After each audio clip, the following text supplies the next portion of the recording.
U.S. President Donald Trump on Thursday delayed for nearly 1 month his 25% tariffs on a wide range of goods from both Canada and Mexico. The latest twist in his fast-shifting trade policy. The exemption covers Canadian and Mexican goods under the North American Trade Pact. It comes just 2 days after Trump imposed sweeping tariffs on goods from the country's two largest trading partners, which has rattled financial markets and business leaders, who warned the move would hurt American consumers. Después de hablar con la presidenta de México, Claudia Sheinbaum. At a press conference, Mexican President Claudia Sheinbaum read aloud Trump's Truth Social post announcing the 1-month reprieve. She said the decision followed a, quote, respectful phone call with Trump, during which she explained that Mexico's security measures have been working to reduce the flow of fentanyl into the U.S. Solamente en febrero. In February alone, the reduction in fentanyl seizures on the U.S. side of the border with Mexico was reduced by 41.5%. Entonces le dije, estamos teniendo resultados. So I said to him, we are getting results, President Trump. Now that you put in the tariffs, how are we going to continue collaborating with something that hurts the people of Mexico? April 2nd is going to be a very big day for America. Trump said the tariff exemptions will last until April 2nd, when he has threatened to impose a global regime of reciprocal tariffs on all U.S. trading partners. The latest development comes a day after Trump exempted automotive goods from the 25% tariffs on imports from Canada and Mexico. Economists said those levies threaten to stoke inflation and stall growth across all three economies. Directors at Japan's third-largest automaker Nissan will reportedly discuss potential successors to CEO Makoto Uchida at a meeting on March the 11th. It's due to the worsening performance of the company. That's according to 3 people familiar with the matter. Sources added that candidates being considered include the company's chief financial officer and chief planning officer. And the next CEO could be installed as a temporary or transitional leader. That would give the board more time to find a permanent replacement. The people speaking to Reuters declined to be identified because the information has not been made public. A Nissan representative declined to comment. The March the 11th meeting was first reported by Kyodo News. Shares of Nissan gained 1.8% in Tokyo, outperforming a 2.2% decline in the Nikkei index.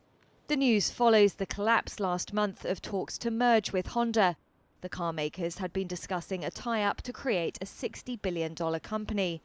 But those negotiations were soon strained by disagreements, including over the balance of power between the longtime rivals. Trade jitters drove down U.S. stocks on Thursday, with the Dow dropping 1%, the S&P 500 shedding nearly 1.8%, and the Nasdaq spiraling 2.6%, officially closing in correction territory. President Trump on Thursday delayed tariffs on most Mexican and Canadian imports for 1 month, the latest twist in his on-again, off-again approach to trade policy that has whipsawed markets. But Brian Mulberry, client portfolio manager at Zacks Investment Management, sees the pullback as something that may eventually bring more clarity for investors. So the noise is simply, this could get ugly, and it's a little bit of a sloppy trade right now, and we think a lot of people are just simply taking some risk off of the table, which isn't necessarily a bad thing when we see the S&P trading at 22 times forward earnings versus the historical 17 to 18 times. So for us, it wouldn't be irrational to kind of get to that 5,400, 5,500 level on the S&P and then find somewhat of a bottom there, because then the valuation would at least be closer to that historical average. And then we have some time to assess where the real risk is in this market. Thursday's stock moves included Marvell Technology, which slumped nearly 20% after the chip maker's results failed to impress investors. Shares of other semiconductor makers, including Broadcom and NVIDIA, also saw big losses. Shares of Tesla fell 5.6% as brokerage Baird named the electric car maker a bearish fresh pick. And shares of Gap, which ended lower, soared about 14% in extended trading after the retail chain beat fourth-quarter sales and profit estimates, helped by improving demand at its Old Navy and Banana Republic stores. Investors now turn their attention to Friday's key monthly jobs report for more clues on the direction of interest rates and health of the economy. The European Central Bank cut interest rates as expected on Thursday. It lowered the deposit rate to 2.5% as inflation slowed and growth faltered. The central bank said rates were still restricting growth, even if less so than in the past. Such wording left open the possibility for more easing ahead.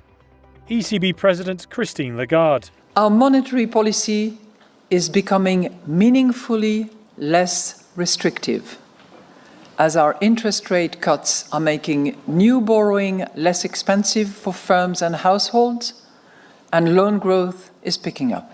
The disinflation process is well on track. The ECB's position suggests another rate cut in April is not a certainty. It also lowered its economic growth forecast for the fourth straight time on Thursday. It put expansion this year at just 0.9%, only slightly above last year's pace. Inflation is also projected to be 2.3% this year, slightly above the number seen 3 months ago. The downward revisions for 25 and 26 reflect lower exports and ongoing weakness in investment, in part originating from high trade policy uncertainty, as well as broader policy uncertainty. The update comes while the European Union braces for a potential trade war with the US. Firms have already held back investment as they wait to see what happens.